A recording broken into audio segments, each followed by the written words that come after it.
What if regret isn't your enemy, but your greatest philosopher? You know that haunting moment when you replay something you said years ago, that one mistake, that one missed opportunity, and it hits you like it happened yesterday. That ache is regret. But what if I told you that the pain you feel is not a punishment, but a teacher? Before we start, if you've ever battled your own past, hit that subscribe button. Because here we don't run from our shadows. We learn from them.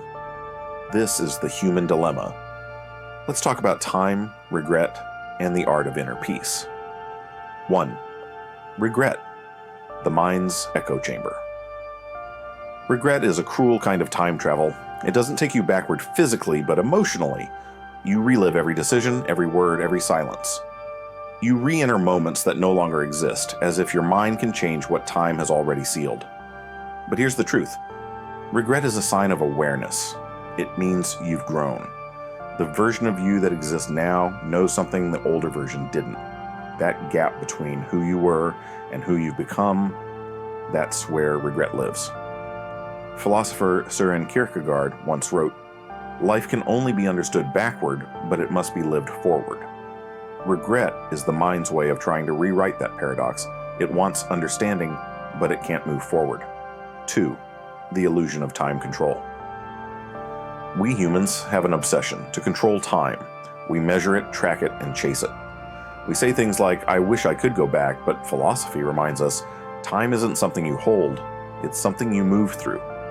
Marcus Aurelius, the Stoic emperor, once said, "Do not act as if you were going to live 10,000 years. Death hangs over you. While you live, while it is in your power, be good." He didn't mean be moral, he meant be present.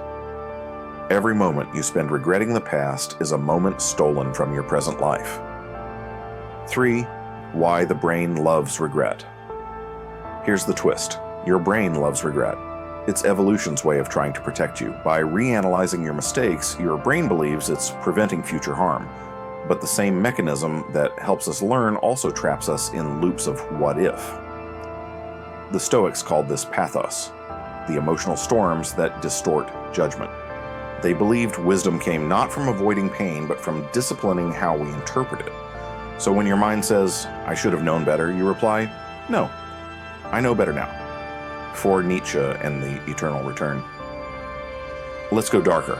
Nietzsche dark. He once proposed a haunting idea: eternal return. Imagine living your life again and again, every choice, every mistake, every heartbreak, forever. If that idea terrifies you, it means there are things you haven't made peace with.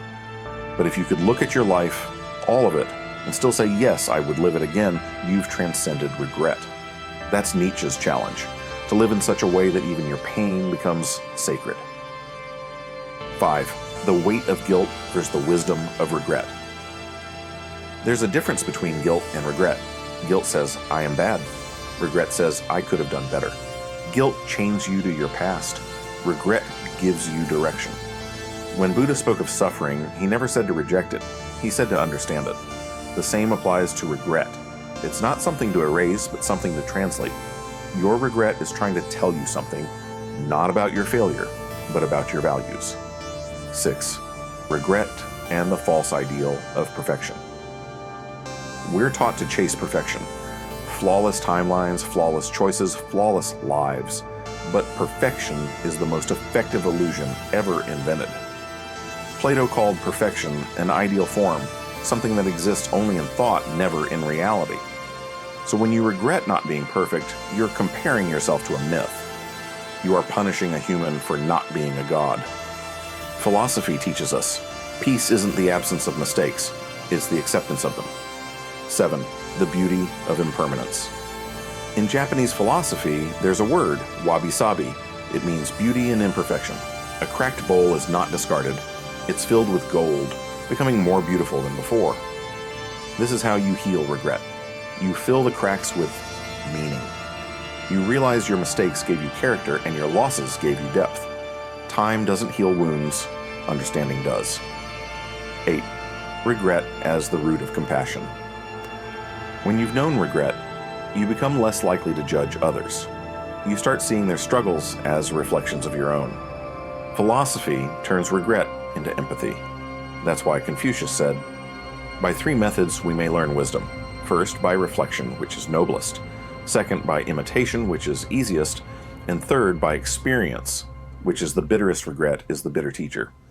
But it teaches empathy better than any book. 9. How to make peace with your past. Step 1. Stop arguing with time. The past doesn't negotiate. It doesn't care about your what-ifs. Step 2. Translate pain into philosophy. Ask yourself, what did this moment teach me that comfort never could? And step 3. Share it. Every healed regret becomes a light for someone else's darkness. That's how philosophy becomes alive, through shared wisdom. 10. The paradox of forgiveness. Forgiving yourself doesn't mean approving your past. It means choosing not to punish the same person twice. You cannot grow if you're still whipping the person you used to be. As Epictetus said, "It's not what happens to you, but how you react to it that matters." Regret is inevitable, but how long you suffer is optional. 11. The freedom beyond regret. Imagine waking up tomorrow and realizing that nothing you've done defines you, only what you do next. That's the moment philosophy becomes freedom. Time moves forward not because clocks tick, but because we decide to let go. Your past is not a prison, it's a classroom, and every scar is a diploma you've earned through experience. 12. Closing reflection, the philosophy of peace. You will regret. You will wish you had known better, but one day you'll understand regret is proof that you are alive, that you are capable of reflection, and that your soul is still seeking truth. So when your mind whispers, "You should have done better," you can smile and say, "Yes. And now I will," before you go. If this video made you think, if it helped you breathe a little easier about your past, hit subscribe. Not for me, but for the version of you who's still learning to forgive themselves. Because here on The Human Dilemma, we don't erase the past, we evolve from it.